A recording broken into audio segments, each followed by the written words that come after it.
Alex Michael, thank you for joining me today on Acquiring Minds. Yeah, thanks for having me, Will. It's good to be here. Alex, you acquired an e-commerce brand called Wallaroo. Wallaroo is an FBA business, so I'm excited to not only hear your story, but also learn something about FBA businesses, Amazon businesses. FBA businesses are very common on the online business marketplaces, so it'll be great to dig into how they work. But start us off with some background on you, Alex. What were you doing before you went down this path of buying a business? Yeah, absolutely. So I spent time in a few different industries before acquiring Walrus. So spent some time in oil and gas, did some investment analysis, spent a little bit of time in energy trading consulting, and then moved into the live event ticketing business for a little while. From there, I moved into tech sales, which is where I was for the past, 4 or 5 years before acquiring Walrus. So all of that probably was spanning across an 8-year period or so. Okay. And so where did this kernel of an idea come along to buy a business? Yeah, entrepreneurship for me was always sort of a foregone conclusion. I started a little company with some fraternity brothers in college, and it was sort of a matter of when, not if, for me. Mm-hmm. But it wasn't quite clear how that was going to play out. And so I was sort of just trying to be patient and trying to let the chips fall where they may and let something come up organically. And came across Walker Deibel's book, Buy Then Build, which I'm sure some of the folks listening have probably heard of before. All of the folks listening. All the folks listening. And so, anybody who's read it knows it's an awesome book. And so that got me fired up about this whole world of acquisition entrepreneurship and, this concept of de-risking by buying instead of building and how it's a lot more accessible than one would ever think. So came across that and was just, launched into this whole stratosphere of business buying, and it was super exciting. Cool. So, and I'm just curious, like that book, were other people in your entrepreneurial buddies or frat brothers or former frat brothers or whatever, were they the ones who recommended the book, or had you started Googling how to buy a business? I'm just curious who put the book in your hands. That's a good question. I actually have no idea. It wasn't shared with me directly. I think it was probably some sort of a pandemic rabbit hole. I remember it was like right in the thick of the pandemic, and I was sitting on my couch for like the 38th night in a row and was probably just down some internet rabbit hole and came across the book. So, I was sort of serendipitous, I guess. I don't really know how it happened. Okay. Okay. So then you discover and read the book. You're turned on by the concept, as so many of us are. So fill in the gaps between, completing the book and deciding to actually move forward. Was it immediate, or were there months or years in between? I guess you said it was during the pandemic, so months only. Yeah, definitely months in between. It was definitely a long journey. I mean, first it was just understanding the nature of the beast in terms of, what all it would entail and whether this was a path I wanted to go down and, how feasible it really was. I mean, you read something and it sounds neatly packaged and accessible, but, obviously the real world's a little different. So I kind of let it marinate for a bit, and then I started diving more into, because I was a little bit ambivalent on, do I want to go sort of the physical business route versus e-commerce and Amazon and all these different things. So it was just a lot of reading and letting things marinate and percolate, and it definitely wasn't a linear path. So I let it sort of sit for a while, and then eventually got to the point where, because I also had to, at the time I just didn't have enough money. I didn't have the capital. So I explored some different routes to gather some money or figure out how much time until I actually could put an offer in on a business and how much business I could possibly buy. So it was just a really sort of iterative, circuitous process of figuring out how this could possibly happen. So I didn't put my first offer on a business until, probably late 2021. I'm sorry, maybe mid 21. Yeah, early to mid 2021, I would say. Okay. So, and I probably read the book like mid 2020. Yeah. Okay. And do you remember what your budget was, or all these financial questions that you had to answer for yourself, what the final outcome was, like how much capital you had to put toward this project? Yeah, for sure. I mean, when I started out, I honestly, I probably had 20, 30, $40,000 of liquidity at most, which wasn't enough at the time. And so I was really, at the beginning, I was actually really impatient. And so I tried, I got together with a friend of mine and said, hey, do you want to do this together? Because I knew he had access to more capital. And so we kind of went that route and sort of got pre-qualified for an SBA loan together. And we explored that. And then, we'd actually offered on a couple of businesses together that didn't work out. And over that time, I was continuing to work in my job and stack up more and more money, and eventually got to the point where I had enough liquidity to buy a business that was enough to, and we can dive into the numbers a bit more if you want, but that was enough to sort of support me, do it on my own, so it wasn't really a target. Like I had to get to this point. It was more just, okay, I have this much money now. How much business can I get? Okay, I have this much money now. So it was just kind of But what was that number where you kind of felt like you could do it independently? Was it 50 grand? Was it 70 grand? So the down payment on my business was 70 grand. I think in terms of having enough liquidity, I think the number was more like 100 to 120. Because obviously if you're getting a loan, like the business doesn't want all your liquidity to just be thrown into a down payment, right? Same thing as a house or anything else. So I think the number was somewhere between 100 and 120, where I was like, okay, I think now I should have enough to where, my bank's going to feel comfortable lending me some money. Great. And okay, so that's kind of how your financial picture started developing. What about the choice of the style or the industry of business? This question of online versus sweaty, boring business. Yeah. I mean, sweaty and boring was appealing. Obviously, the multiples on sweaty and boring are a lot more attractive, and I certainly dug into that. I think I'm 30, I'm single, and so for me it was like, all right, if I make this sort of decision to anchor myself to a physical location, like that's for better or for worse, you're getting locked in. Whereas obviously, e-commerce, not only does it provide a little bit more lifestyle flexibility, which is attractive to most people, but just the fact that, with the pandemic, I mean, online commerce isn't going anywhere. And if you find the right business, which I luckily did, there's just so much automation built into it and so much that you can leverage between software and supply chain and all these different things that e-commerce just seemed really attractive. I had some very light e-commerce experience in the past, so I figured that I could also parlay that into like, hey, I've done this before, wink, wink, sort of, kind of. Mm-hmm. So, yeah. And the e-commerce was also, I mean, for all the reasons that you were drawn to it, a lot of people are drawn to it. So yes, it has those benefits, but that also means that there's that much more competition. There's a lot of Alex Michaels out there who have, 50 to 100 grand to buy a small e-commerce business. That was just, I guess, a factor you were willing to and did ultimately overcome. Yeah, no, it's a really good call out. I think, yes, but there were certainly periods where, because I think I told you I put in offers on probably 3 or 4 businesses total. Mm-hmm. And there was certainly a point where I was like, okay, as an SBA buyer, as, one of, like you said, 30 of me on any given deal, like, I don't know if I'm ever going to get one of these, right? So I kept monitoring it and I kept saying, like, this is something I want to do, but I didn't know how feasible it was just because of that level of competition. And it's just like buying a house, right? If somebody throws cash at you, they're going to have a leg up just because the deal gets done quicker. So, it was a trade-off.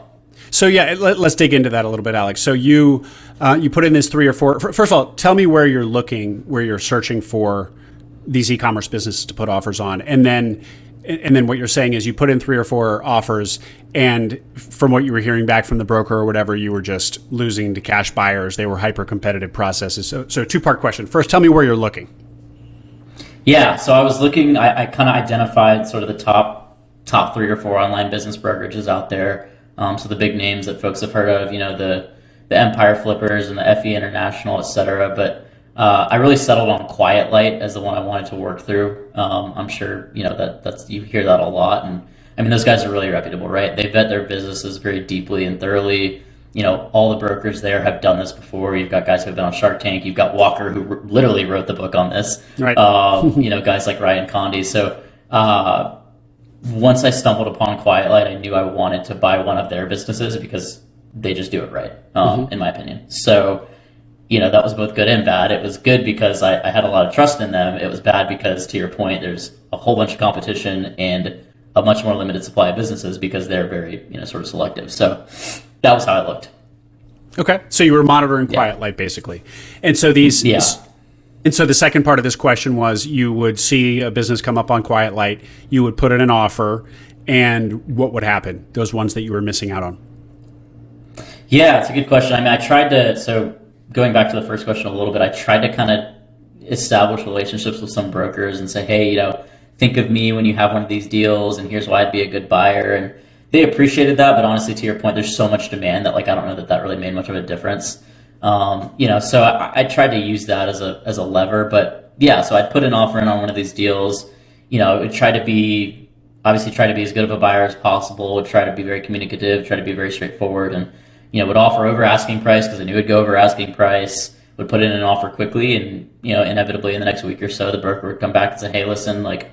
They liked you, they thought it might be a good fit, but they just, they got a cash offer, they got more money, or they, found somebody who was a better fit or whatever. And so that happened, like I said, probably 2 or 3 times, at which point I was like, all right, well, I don't know if this is ever going to happen, But you did keep at it because in fact, Wallaroo was a similar situation, Quietlight listing, e-commerce business. So tell us how this one did in fact happen. Yeah, I'd kind of put this on the back burner for a while. I was, looking into some different entrepreneurial ventures and was focused on my day job, and saw this listing pop up on my email, and I was like, that one looks interesting. It's same as before. I was like, all right, well, I'll have the call with them, and I'll probably put an offer in if it's a good business, and I probably won't get it, So I got lucky. I happened to have the first call with the sellers that they had at all. The first potential buyer call that they had. And we just really hit it off. I mean, it was a couple of guys who had started the business in college. They're close to my age. Really, really smart guys. Super, super nice, super thoughtful. And we just clicked, And I think that's one of the big takeaways, having gone through this process, is that like that goes a long way. More so than when you're buying a house or anything else, because this is their baby, right? And they don't want to just sell it and be done with it and not have any sort of trust as to where the business is going. So.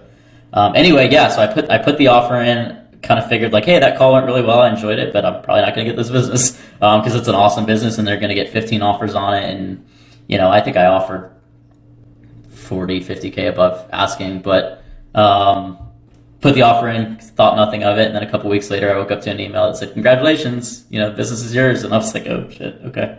This is real. Wow. And when you said that you got lucky that you were their first call, that was just luck. It wasn't because you were like, let me respond to this listing as quickly as possible. You just sort of responded to it promptly in the course of your day, but you didn't scramble breathlessly to be the first one. It was a happy accident.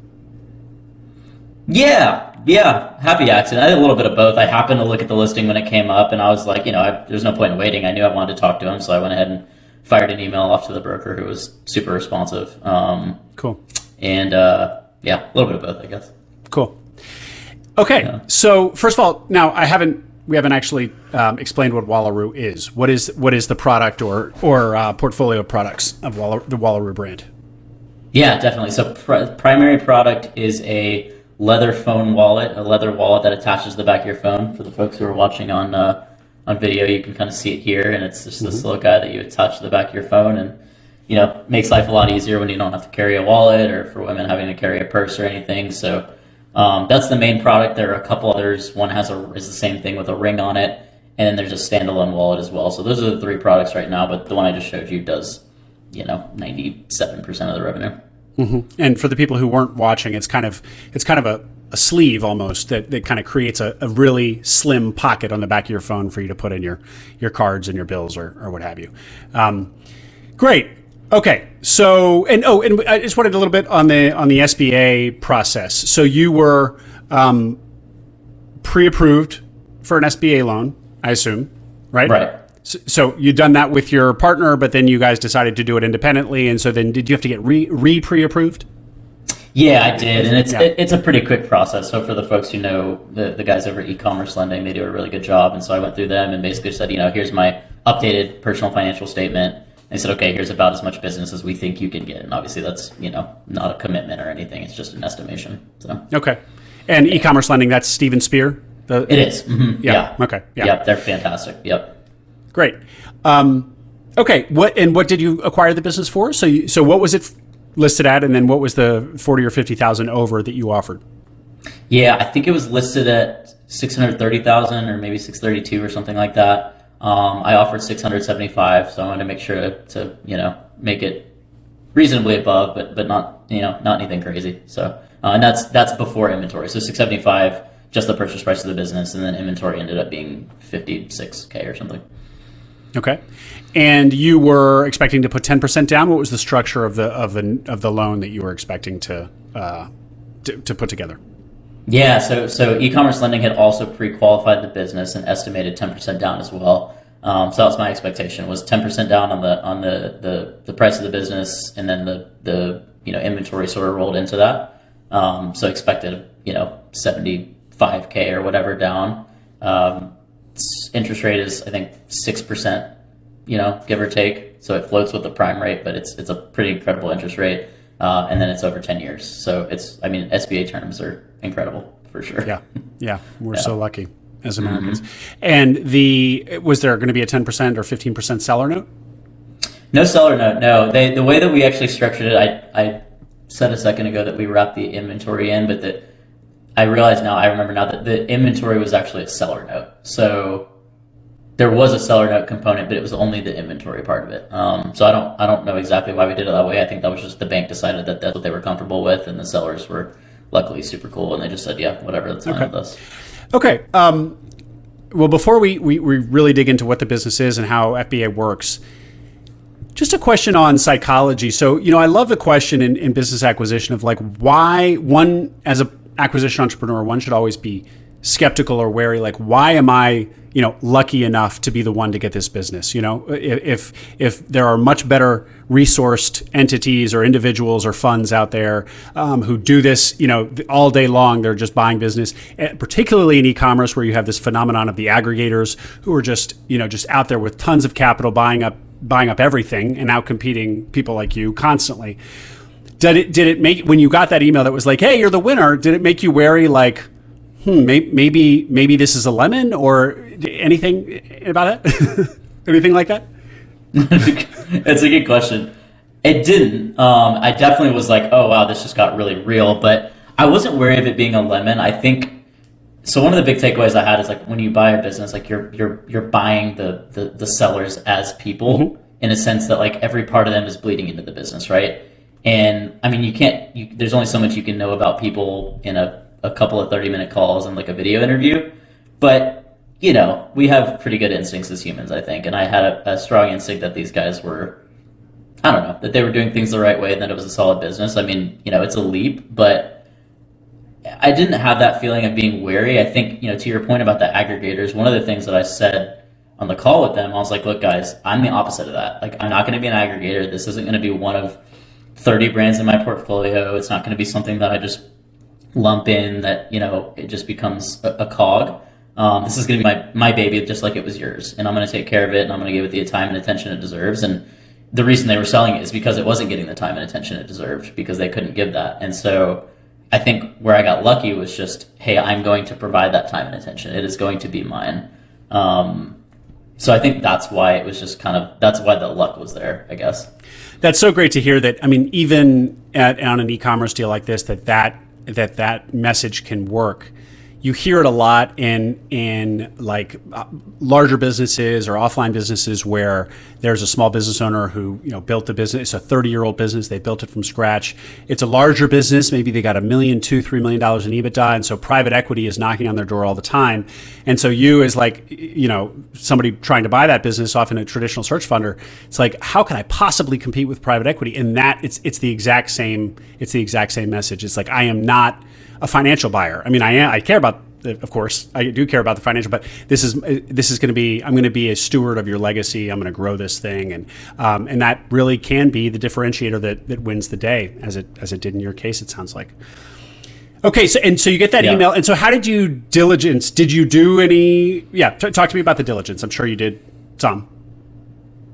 I did. Yeah. I hired Centurica. They're, sort of the market leader when it comes to e-commerce due diligence. I knew this was a world that I didn't know all that well. And so this was another lesson from this is, don't skimp on things like lawyers and accountants and due diligence. So with that, it wasn't like I was going to try to nickel and dime the diligence process. It was like, hey, these guys know what they're doing. They know what to look for. And so I kind of hired them without giving it too much thought because they'd been highly recommended. And they did an awesome job. But I mean, unsurprisingly, nothing turned up. I mean, they gave me a couple things to look out for, but otherwise everything was as advertised. And, it was a sort of a clean bill of health, so to speak. Okay. So you pulled the trigger, you acquired the business. Now tell us kind of some of the economics of the business. So how much does a Wallaroo wallet sell for on Amazon, and tell me kind of about the costs. So the gross margin, what it sells for, cost, gross margin, if you would. We'll start there. Sure. Yeah, absolutely. So it sells for $13.95. That Hero product I showed you, the main one, sells for $13.95. If I'm buying it from the supplier via ocean freight, it's $1.71 landed cost. And landed cost means? Landed cost meaning, production, shipping, duties, tariffs, everything. So that's, to my doorstep per unit, it's $1.71 via ocean freight. $1.71 for the entire thing in your hands, coming from China, I assume? Yeah. Correct. Yep. And then you said for $13.95? Correct. Mm-hmm. Okay. Fascinating. Go ahead. Yeah. So I mentioned the ocean freight thing because I learned not too long ago that I can purchase via air freight for another 25 cents. And that tightens up supply chain a ton, which was a kind of a savior for me because at risk of going on a tangent, I'd accelerated some of the ad spend. And so we were doing a lot more in sales. And so the burn rate of inventory was going faster. And I was like, oh, I need to place an inventory order. With the supply chain like it is, with ports getting clogged up, ocean freight is a big variable, right? You don't know if it's going to be 2 months. You don't know if it's going to be 3 months. You don't know if it's going to be 5 months, right? There's so many variables at play. And so I found out via air freight, which is like 2 or 3 weeks, it's 25 cents more expensive, which is almost a no-brainer just because it's such a tighter supply chain and quicker turnaround time. So anyway, $1.96 is the real landed cost for me at this point. So you're flying everything in now. You've shifted it all over to air freight. Yeah, I have, and I don't know. I may do some orders via ocean freight once things chill out a little bit, but right now it's just, because I'm growing the business, because I'm expanding into different channels, et cetera. Like I don't want to get in an inventory crunch, and so it's worth 25 cents per unit to me to make sure that doesn't happen. Yeah. So we'll see what happens in the future. Yeah. But absolutely.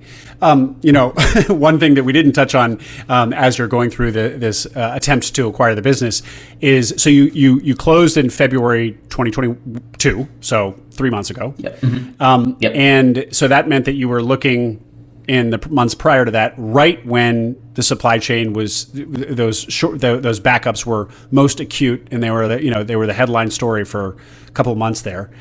I mean, did that give you pause? I mean, buying an e-commerce business where you're importing something from China, right when, it's hitting the fan, and that's the exact part of the economy that's kind of like slowing down the world. Pretty scary. How'd you feel about that piece? Yeah, it's a great question, Will. It definitely made me nervous. It definitely gave me some pause, but what made me, what sort of assuaged my fears a little bit was, so the sellers, these two guys, would send me the Wallaroo weekly update as we were going through due diligence. And weekly update was not just like, hey, here's what sales were, but it was a different nugget of information about a different part of the business, right? And so a lot of weeks it would be about, hey, here's what's up with the supply chain, here are the problems we're facing, here's how it's affecting us, here's what we're doing to address those problems. And not only did it help me understand what was going on, and so it wasn't this like amorphous thing that I didn't understand, but it exposed me to what was going on, and also exposed me to look, we're okay. We can weather this storm. Like, this is the worst of what's going to happen most likely. And we, have systems in place and tactics to deal with it. So that made me feel a lot better. They were just super straightforward, super forthcoming, and really intelligent about how they dealt with all that. That's awesome. And it just sounds like it affected the business, but it didn't cripple the business, these supply chain issues. No, exactly. Yeah, that's a really good way to put it. Okay. I think every online seller experienced some challenges over that time, but it didn't cripple them. Okay. Getting back to it, and so Alex, define an FBA business. This will be a lot of people will already know, but define it, in a little bit more detail for people.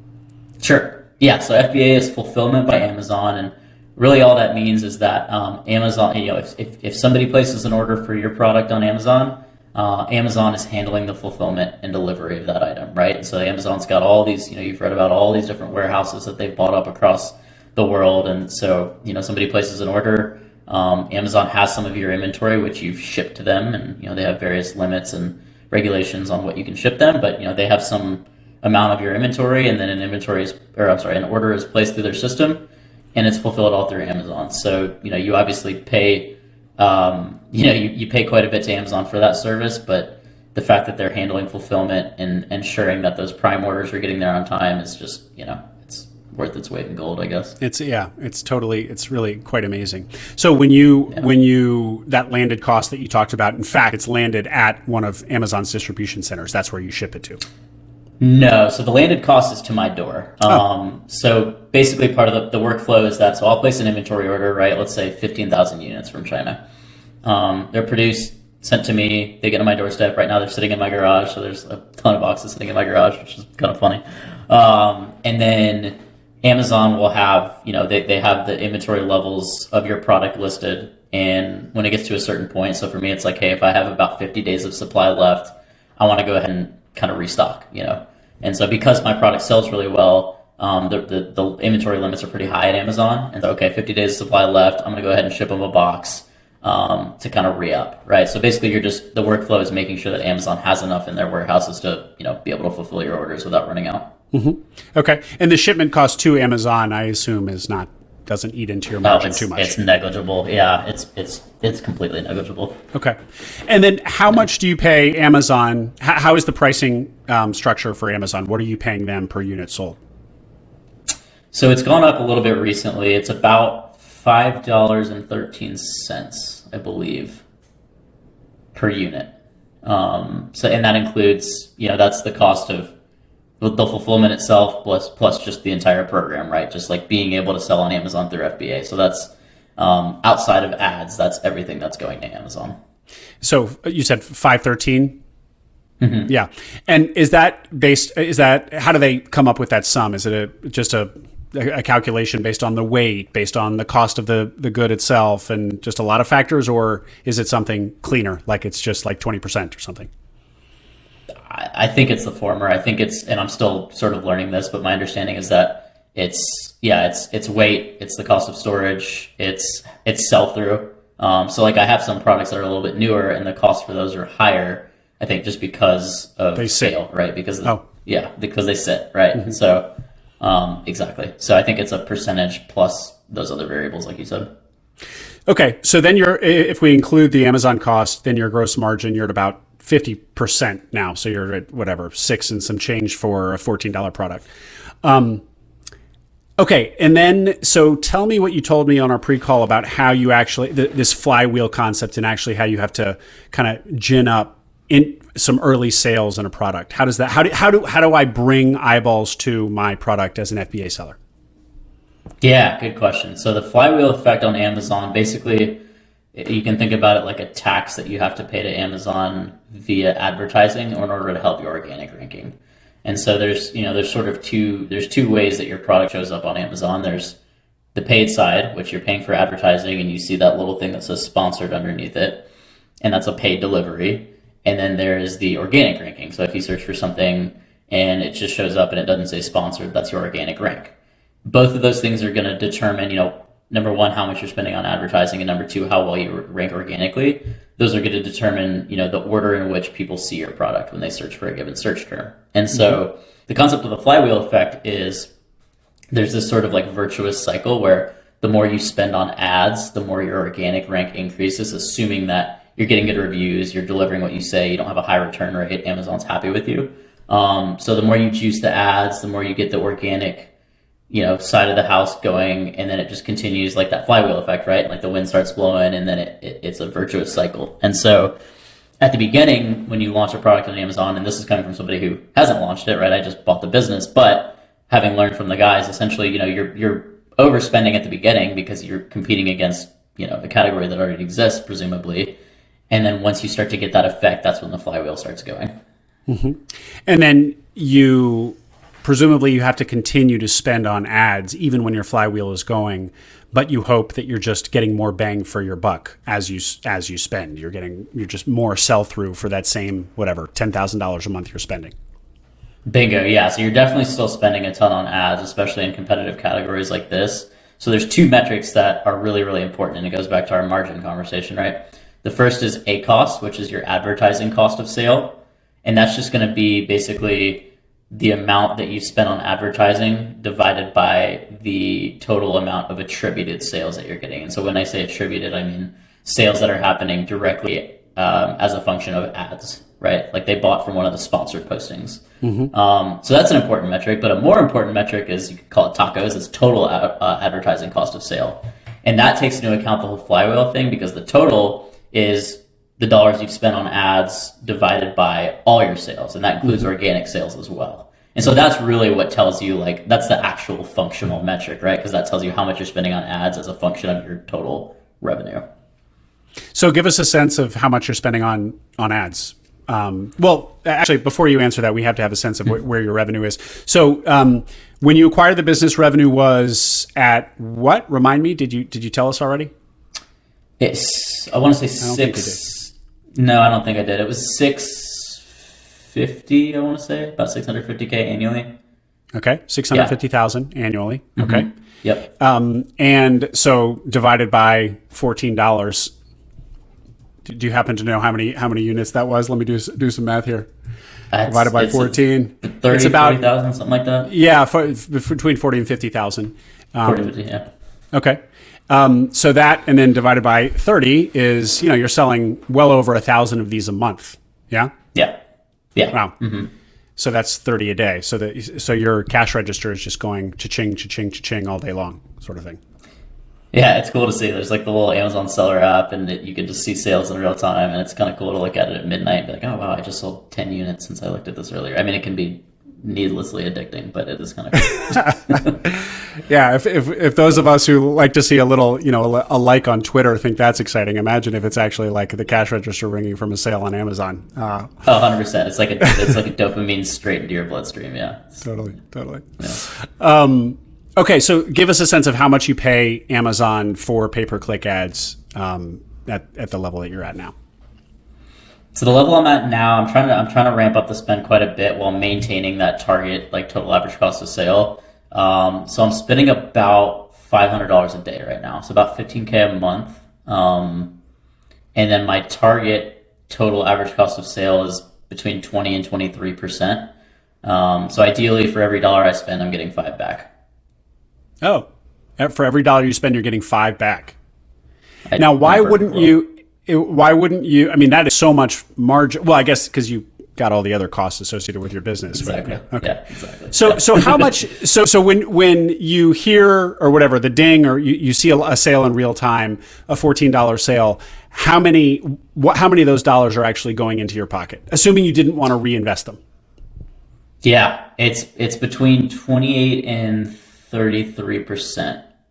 Okay. Usually. So I don't know what that is in dollars. I think it's like $4-ish, Okay, cool. Something like that. So, I mean, it's a really healthy margin for sure, even at this price point. Like you said, the reason I try to stay at that 20% total average cost of sale is because, Amazon's a 37% partner in this whole endeavor, right? And that's before ads. Just the FBA is, and then you've got ad spend, and then you've got, thankfully the cost of the goods isn't very high, but Yeah.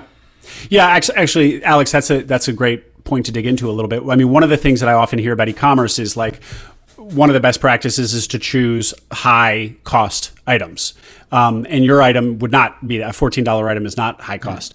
But actually it sounds like you're making it work. The sellers were making it work, and you continue to make it work. So any thoughts there, or did I basically just say what there is to say on that?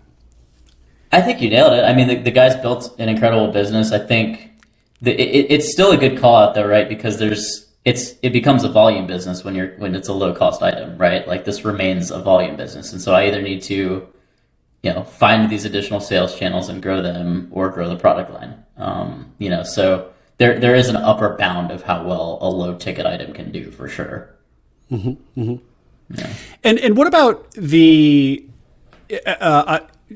with a product that is going to be lower cost, and just the nature of this product, I think it's easily replicable. I mean, as you said at the top, you're only paying $1.39 or $1.71 or whatever it was. So the barriers to entry are very low for development of the product itself. Talk to me about how you feel about that. I mean, are there a lot of Wallaroo-like products on Amazon that you're just, duking it out with every day? Yeah, there are quite a few. It's a competitive category. There are more and more popping up every day. I mean, I think one of the things that drew me to the business was that they had that big first mover advantage in terms of, they had built up such a nice collection of reviews and like sort of quote unquote goodwill on Amazon. Mm-hmm. Like, you know how it goes on Amazon. You search for something and you're probably going to pick the thing with the most reviews and the highest stars. Like that's just how it goes. And so the fact that they had built that up in that category, like it's hard to catch up to that. And everything that I'm competing against for the most part is a much lower cost, lower quality item, believe it or not. And so like I'm more expensive than everything I'm competing against for the most part. So there's like really crappy little like silicone ones that they sell them in 3 or 5 packs because they break after 2 to 4 weeks. So there's those, and those are $5-6 for 3 of them. And then there's another leather one, but that still a $9 price point. The quality still isn't quite as good. And so, even though it's a low ticket item, I'm still competing on quality and still winning largely because the guys did such a good job, earning that goodwill. Yeah. Yeah. The premium version of a low ticket item. Yeah, exactly. So, going back to Amazon again and just selling on Amazon and FBA. And so obviously we've touched on many of the benefits. If there are more, tell me. But basically it's just like you're outsourcing your entire fulfillment. It's pretty amazing. But there are a lot of cons, as we hear about a lot. So let's go into those a little bit. There's platform risk, as they call it. So, as you said, Amazon is, you've got this relationship with Amazon where they're taking a huge chunk of your costs is just going directly to them, both in the fulfillment and now in the kind of pay to play, the getting the flywheel going and the exposure you pay to Amazon's proprietary ad network. But then also any tweak, any change, they say jump, you say how high. Is that just the nature of the beast and you deal with it? Or is there more to say there? Do you have other thoughts on platform risk? Yeah, it's a good call out. I mean, it's both. It is the nature of the beast, because of, there's a reason they can command the percentage that they do, that they get to be a almost 40% partner in your business. I mean, that's where e-commerce happens, is Amazon. And so part of it is the nature of the beast. And the good news is that our incentives are sort of aligned. I mean, Amazon does a really good job of ensuring that, through their algorithm and all these different things, that they are serving up the best product, right? The most highly regarded product to their customers, because they want they want conversions to happen, right? So the good news is that incentives are aligned. But to your point, there's still definitely platform risk. So I'm trying to, I mentioned this a little bit earlier, but I'm trying to definitely diversify a little bit. So I'm trying to build out the direct to consumer presence, because there really wasn't one, and still isn't, but I'm working on it. And then, getting under some other marketplaces like Walmart, et cetera. So, platform risk is real, and it's definitely something I want to hedge as much as possible. Yeah. And I want to dig into that a little bit more, but one other question first. The other thing about FBA, I believe, is that you don't own the relationship with a customer, right? So there's no direct interaction. You don't have the email addresses. Am I right about that?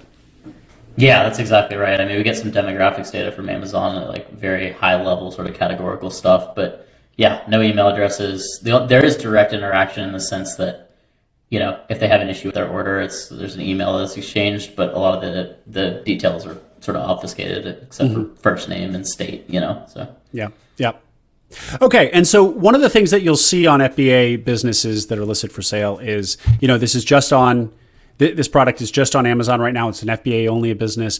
Flip on Shopify, I think that's what you meant by D2C, is basically have your own .com, your own store where you sell directly to the consumer, not via the Amazon channel. And so these FBA listings will say, just turn on your Shopify store and sort of, double your channels in theory. Right. But of course, this is makes sense, and it's not totally crazy, but way easier said than done. But it sounds like, in fact, that is kind of the path that you're tentatively going down. So talk to me about how you think about that. Yeah, it's hard. It's definitely not flipping a switch. I'm in the process of, I'm in the early stages of it. So I redid the website. I'm finally happy with where the website is. I'm working with a so they did have a standalone website. They had their own website. They had their own website. It was pretty out of date. It definitely was just sort of, it would get an order every 3-4 days, and but it was wired. It was wired up. It got okay. Yeah, it was wired up. Yeah, it was wired up. All the products were listed, which definitely made things easier. So yeah, I just gave it a facelift. Is all I did. Changed some of the graphics up and changed the language, etc. And then I'm working with a third party firm to start driving traffic. So starting to spend on Facebook ads and starting to hopefully, have that be a more reliable revenue stream. But I think it's going to take time. I just flipped on the Facebook ads like last week, so it's an experiment in progress, and we'll see how it goes. And so is that basically the playbook? You have your own .com, probably running Shopify or something like it, and figuring out fulfillment yourself, handling fulfillment yourself, or maybe you use a 3PL, a third-party logistics company that is not Amazon, but fulfilling like Amazon would do for you in an FBA scenario. And then driving traffic with, if it's a consumer product, probably Facebook or Instagram. That's basically, I'm simplifying, but those are basically the steps. Yeah, those are the early steps, and I think as there starts to be more momentum, hopefully exploring some other channels to drive traffic, whether it's influencer stuff or TikTok or whatever. Right? There's all these sort of ancillary channels that are popping up, but yeah, right now it's definitely just starting with some paid acquisition through Facebook and Instagram, and we'll see how it goes, and then kind of iterate from there. Mm-hmm. Cool. And let's return to the numbers. So you had said it was about $650 in revenue when you acquired it, or last year. So that was 2021 numbers. What and what was the SDE? SDE was 182. 182. Okay. Yep. Great. And so what are you projecting for 2022 as the new owner? Whatever 40% above 650 is. So we can do the math on that. And we're growing about 40% year over year. I think that number's in the 900s, but I can check it. And that's just from kind of leaning into Amazon ads, like spending more on ads? It's spending more on ads, and honestly, it's just organic growth. Part of this flywheel effect is that, as the product amasses more reviews, it gains more category share, and the category itself is just growing. It's a good category, right? People were increasingly carrying less, and we need, a credit card and a driver's license and maybe a $20 bill, right? So the category itself is growing. And so, a lot of this growth is like would have happened whether I was just sitting here watching it or, whatever. So yeah, anyway. So Alex, that's amazing. Congratulations to back ass into 40% growth. No, exactly. No, but obviously you're doing a lot into the business that I'm sure you'll see benefits from that you can claim too. Right. But why would the pair of sellers want to sell something where there's that kind of growth trajectory without even really changing much? Yeah, it's a good question. So obviously that's like the first thing you ask when you're having the conversation with them, and you take the answer with as much of a grain of salt as you can. So I asked him, and the answer was, it was two guys, like I said, and they went to college together, and then one moved to DC and the other one moved to Seattle. And they were basically saying like, look, we were just letting this thing kind of run on autopilot, and there's so much that could be done to take it to the next level, and we just weren't doing it. They both had day jobs. One of them's an engineer. One of them's works actually at a really awesome Amazon agency, interestingly enough. And so they were like, we had this thing, we built it from nothing, we can cash out and have $350,000 each or whatever, and somebody else can take it to the next level. So I heard that, and I was like, all right, I guess that's a good enough answer. And then I actually was up in DC not long ago, and so got to meet one of the founders in person, and we're having dinner. I was like, all right, so why'd you sell me business? You took him to dinner. Took him to dinner, and I was like, all right, give me the real answer. Plied him with alcohol and said, give me the real answer. I tried. And he was like, he gave me the same answer. He was like, man, we were just looking at this thing, and like, we were like, man, we should like really, we should send Amazon Canada some inventory. Like, that's a market we haven't really gotten into. Which wouldn't happen, and the business was just kind of limping along, and they were like, man, let's just get rid of this thing. Like, I think they just had enough of it, and were proud of what they did and wanted to just, move on. Yeah. Well, and they're probably saying to them, I mean, you want to sell your business when it's strong, and so this growth and strength that they were seeing in their own business probably told them that it was a good time to sell. Not to mention that everybody's talking about how e-commerce has just exploded during the pandemic. So it was good timing for them, even though there was growth still to come. Shoot, what was I was gonna ask you something else about? Oh, how old was the business? Like, when had they launched it? How much history did it have? 2016 was when they launched. So between 5 and 6 years, they've been around. Okay. And do you have any sense of like what, obviously e-commerce years and, plumbing business years are very different. So, So what's, what is good age on an e-commerce business? I feel like 2015, 16 is pretty good age on an e-commerce business. What do you think? Yeah, it is. No, you're dead on. I think, it's almost like looking at dog years, right? Like, for an e-commerce business, 5 or 6 years is pretty good. And I mean, I think if you're looking at buying a business through an SBA loan or any kind of a loan, like, that question becomes really important, because the SBA won't even consider loaning, I think, for any businesses that are like less than 3 years old, I want to say it is, something like that. Mm-hmm. So, I mean, 5 or 6 years is really healthy. And so much changes so quickly in e-commerce that, like, if you have a 15-year-old e-commerce business, like, the amount of things that have changed from a paradigm perspective on like how e-commerce happens in that window would be pretty astronomical. So anyway, long-winded answer, but yeah, I think like that 5 years is probably a pretty healthy sweet spot to get an idea of whether a business is going to be sustainable or not. Yeah. Yep. Yeah, I see so many FBA businesses for sale that are like just launched in 2020, and while they might look like great business and be just exploding in growth, it's just a red line. A 2-year-old business I just couldn't touch.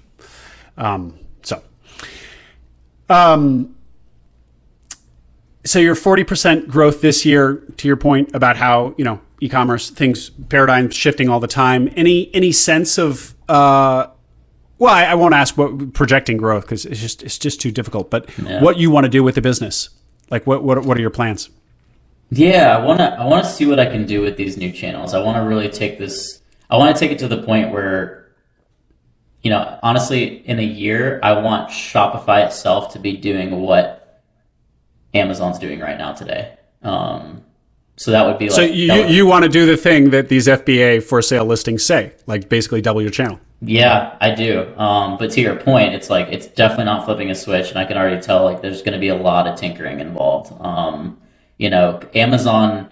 Amazon prides themselves on, like, when you spend on ads on Amazon, the conversion rates are crazy. They're like between 10 and 15%, which, e-commerce Shopify is like, exactly. E-commerce Shopify is like 1-2%, you're doing pretty well. So it's just a whole different world. So I think that's going to take a lot of experimentation. So that's the goal right now. So I want to focus on that. I want to, flip the switch on. It is actually kind of flipping the switch on things like Walmart and things like Amazon Canada. It's a little bit lower lift. So I want to build those out and just keep sort of diversifying channels to where, I think this category is going to keep growing. It's not going anywhere. I think this could become a, $2, $3, $4, $5 million business, especially if I maybe look at expanding the product line down the road. So who knows? I don't, who knows? Well, and to your kind of attitude, you're very like open to what the possibilities are. Is that because you still have a day job? What's your situation, Alex? It's a great question. I actually put in my notice for my day job yesterday. So Monday. Yeah. Okay. Yesterday. All right. Yeah. So good timing. Yeah. So this podcast interview is your celebration lunch for your new chapter of your life. Is that what this is? Exactly. Yeah. Oh, bingo. Yeah. Thanks for being a part of it. Yeah. So I was working in tech, or am working in tech sales until Thursday.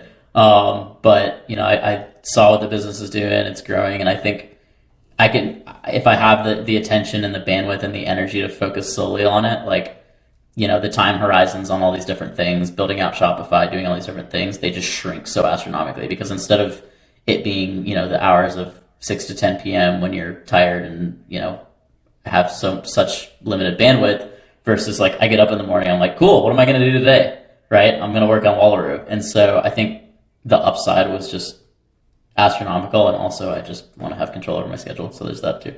Yep, there's that too. But so are you gonna then do Wallaroo full time, or that's your expectation? Okay. Mm-hmm. So you gave notice to give Wallaroo your full time. Yep. Awesome. And so if Wallaroo was doing 182 SDE last year, and it's grown by 40%, so let's say it's doing whatever, it's on track to do 220 or 230 if my math is right this year. So that I assume that replaced your salary and then some. Almost, yeah. I mean, the loan eats up a big part of that. So the loan is $7,300 a month, which is like, I want to say like $90K a year. So subtract $90K from any SDE number. So yeah, right. Let's say it's 230, right? Let's take 90 off of that. So not quite what I was doing, but pretty darn close. And anybody can live on that money, right? So that's like totally. Yeah, it was a no-brainer, to be honest with you. And where are you based, Alex? Austin, Texas. You're in Austin. Okay, great. Yeah. Mm-hmm. I think that we've hit everything that I wanted to. Is there anything that you consider important in your story that people should know that we haven't touched on?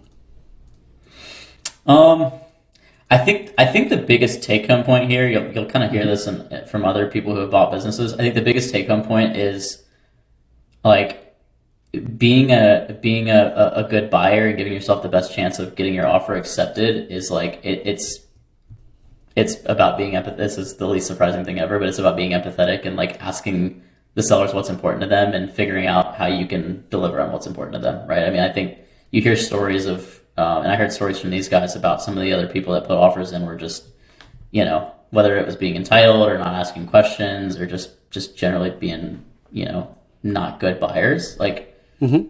It's like anything, right? At the end of the day, it's about relationships. I mean, it's about money, but it's also about, you're buying a business from humans and you're a human. And so I think if you're looking at doing this, if you're thinking about buying a business, go into it with that mindset. And, whether or not you're an aggregator, whether or not you have a whole bunch of money, whether or not you're a cash buyer, those things can obviously go out the window if you just treat people like humans.